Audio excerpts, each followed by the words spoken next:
అందరికీ నమస్కారం. మొన్న తెలంగాణ ప్రెస్ క్లబ్‌లో ప్రొఫెసర్ నాగేశ్వరరావు గారి మీద ఏదో దాడి జరిగిపోతుంది, అరెస్ట్ చేసేస్తున్నారనే ఉద్దేశంతో తెలంగాణలో ఉన్న కొంతమంది సో కాల్డ్ జర్నలిస్టులందరూ కూడా కలిసి ఒక రౌండ్ టేబుల్ సమావేశం ఏర్పాటు చేశారు నాగేశ్వరరావు గారి కోసం. అయితే ఈ సమావేశంలో అసలు వాళ్ళు విలేకరులా, రోడ్డున పోయే రౌడీలా అనే విధంగా మాట్లాడారు. అయితే కొంతమంది మిగతా వాళ్ళందరూ మనం పట్టించుకోవాల్సిన అవసరం లేకపోయినా ప్రొఫెసర్ నాగేశ్వరరావు గారిని, తులసి చంద్ గారి మాట్లాడిన విషయాలను మనం పరిగణలోకి తీసుకుంటే, తులసి చంద్ గారు అంటున్నారు, ప్రొఫెసర్ నాగేశ్వరరావు గారు ఒక నెలకి 10 లక్షల రూపాయలు సంపాదిస్తారట. ఆయన ఎందుకు ఇంకొకరి దగ్గర ఊడిగం చేయాల్సిన అవసరం ఉంది? ఆయనే 10 లక్షల రూపాయలు సంపాదిస్తాడు, అలాంటి వ్యక్తి పేటీఎంగా ఎందుకుంటాడు అని తులసి చంద్ గారు చెప్తున్నారు. మరి పవన్ కళ్యాణ్ గారు ఒక నెలకి ఎంత సంపాదిస్తారో తెలుసా అమ్మా? దాదాపు 10 కోట్ల రూపాయలు సంపాదిస్తాడు ఒక నెలకైనా. మరి ఆయన ఎందుకు తప్పుడు పనులు లాంటివి చేస్తారు? ఆయన ఎందుకు వేరే వాళ్ళ మీద తప్పుడు దృష్టితో ఆలోచన చేస్తారు? మీరు చెప్పండి. అసలు మీరెందుకు ఇలాగ పవన్ కళ్యాణ్ గారి మీద ఆరోపణలు చేస్తున్నారు?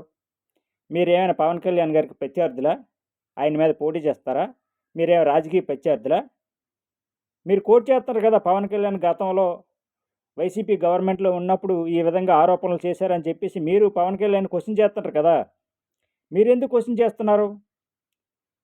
పవన్ కళ్యాణ్ని జగన్మోహన్ రెడ్డి చాలా ఆరోపణలు చేశారు. పవన్ కళ్యాణ్, నువ్వు 6 భార్యలు, 5 భార్యలు, 4 కొడుకులు, ముగ్గురు కొడుకులు, ఇలాగ రకరకాలుగా ఆయన మీద జగన్మోహన్ రెడ్డి ఆరోపణలు చేశారు. దానికి ప్రత్యర్థిగా పవన్ కళ్యాణ్ గారు కూడా ఆరోపణలు చేశారు. ఆరోపణలు నిజమా కాదా అన్నది ప్రజలు నిర్ణయించుకొని ఓట్లేస్తారు. మధ్యలో మీకేటి సంబంధం? మీరు ఎవరేం మాట్లాడారో తీసుకొని దాని మీద విశ్లేషణ చేయాలా, అంతేగాని మీరు ఎలాగో ఆరోపణలు చేస్తారు? పవన్ కళ్యాణ్ అక్కడికి వెళ్ళాడు, ఆ చీకటి గదిలో ఆ విధంగా మాట్లాడాడు, ఈ విధంగా మాట్లాడాడని మీరు ఎందుకు ఆరోపణలు చేస్తుంటారు? మాట్లాడిన దాని మీద మీరు విశ్లేషణ చేస్తారు, అంతే కదా. అలా కాకుండా మీరు ఎందుకు ఆరోపణలు చేస్తున్నారు? ఆరోపణలు ఎవరు చేసుకుంటారు? ప్రత్యర్థులు. ఒకళ్ళ మీద ఒకరు గెలవడం కోసం, ఒకళ్ళు ఓడించుకోవడం కోసం అధికారంలో ఉన్నవాళ్ళు ప్రతిపక్షంలో ఉన్నవాళ్ళు అధికార పక్షం మీద ఆరోపణలు చేసుకుంటారు. మీరెందుకు జగన్మోహన్ రెడ్డి తరపుని బాధ్యతలు తీసుకొని పవన్ కళ్యాణ్ మీద విమర్శలు చేస్తున్నారు ఈ విధంగా? పవన్ కళ్యాణ్ అప్పుడు అలాగ మాట్లాడాడు, ఇప్పుడు ఎలాగ మాట్లాడాడు. మరి జగన్మోహన్ రెడ్డి కూడా చాలా రకాలుగా, చాలా సందర్భాల్లో రకరకాలుగా మాట్లాడారు. మరి వాటి గురించి ఎందుకు మాట్లాడట్లేదు మీరు?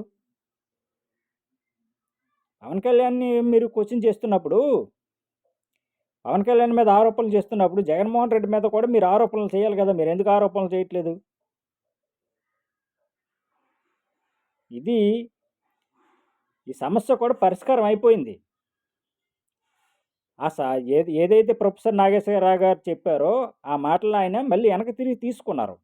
ఆయన రియలైజ్ అయ్యారు, ఎస్ నేను చేసింది తప్పు, ఏదైతే చెప్పానో అవి వాస్తవాలు కాదు, నేను వాటిని బేసరతుగా వెనక్కి తీసుకుంటున్నానని చెప్పి ఆయనే చెప్పారు. మరి ఇవన్నీ ఎందుకు చేస్తున్నారు? అసలు తెలంగాణ, ఇది ఆంధ్రప్రదేశ్కు సంబంధించిన సమస్య. తెలంగాణ ప్రెస్ క్లబ్లో దీని మీద ప్రెస్ మీట్ పెట్టాల్సిన అవసరం ఉంది. మీలాంటి సోకాల్డ్ నాయకుల వలన ఈరోజు రాష్ట్రం రెండుగా విడిపోయి ఈరోజు ఢిల్లీలో ఆంధ్రప్రదేశ్ అంతే ముఖాన్ని ఉమ్మేస్తుంటే తప్పిస్తే, ఒకప్పుడు 42 మంది ఎమ్మెల్యేలు అసెంబ్లీకి వెళ్తే అదొక తమిళనాడు, కర్ణాటక, కేరళ కంటే కూడా ఆంధ్రప్రదేశ్కి మంచి గౌరవం ఉండేది. ఈరోజు ఆ పరిస్థితి లేదు. విడిపోయి మీరు 17 మంది, మామో 25 మంది చిన్న రాష్ట్రాల కింద అయిపోయి కేంద్రంలోని అడుక్కునే పరిస్థితి వచ్చింది. మీరు అడుక్కునే పరిస్థితి వచ్చింది, మేము అడుక్కునే పరిస్థితి వచ్చింది. దేనికి? మీ తెలంగాణలో ఏదో హైదరాబాద్ డెవలప్ చేయబట్టి దాని మీద వచ్చిందంతా మీరే దెబ్బేయాలనే ఉద్దేశంతో ఈ పనికి మళ్ళీ మీలాంటి సోకాల్డ్ వాళ్ళందరూ కలిసి చేసిన దద్దమ్మ పనికి మనకి ఈరోజు ఆంధ్రప్రదేశ్కి గౌరవం లేకుండా పోయింది. అది మీరు సాధించిన విజయాలు, ఘన విజయాలను. మళ్ళీ దీనికోసం పవన్ కళ్యాణ్ని విమర్శించడం, పవన్ కళ్యాణ్ మీద ఆరోపణలు చేయడం, మళ్ళీ మిమ్మల్ని లౌడీ ఏమనకూడదు.